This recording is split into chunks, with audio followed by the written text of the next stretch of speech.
Şöyle yapalım, programımızı bitiriyoruz ama bir sonraki albümle ilgili bir çalışma var mı? Oradan bir tane dinledik bir şarkıyı. Ne zaman çıkacak? Ne durumda şu an? Ya biz aslında repertuar oluştu. Bu yaz dönemi düşünüyorduk ama yazın böyle bir hengame oluşuyor. O yüzden inanılmaz böyle herkesin beklediği bir sezon. Birçok proje vardı. O yüzden çok kalabalığın içerisine katmadan Daha sakin dönemlerde bir önümüzdeki Kasım Güzel. gibi çıkarmayı planlıyoruz. Yine içerik aynı mı? Yani Zazaca ağırlıklı bir albüm olacak. Zazaca iki Türkçe olacak, iki kurmancı eser olacak. Senin kendi eserlerin olacak. Kurmancı eserlerin şu an bir geleneksel bir eser düşüncemiz var.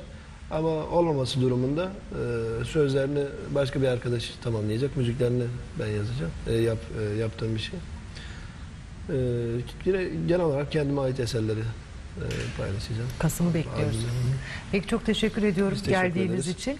Çıkarken de Tevveyüke mi yapalım yoksa benim çok aklımda kalan Melemtiye diye bir... Nereden çıkalım? Yayından çıkacağız şimdi, yayından çıkacağız. Tevveyüke de yapabiliriz. Yapalım. Tamam, peki. Tevveyüke yapalım.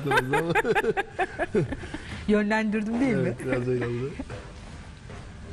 Evet değerli izleyiciler, bugün de Erdoğan Emir'i dinledik.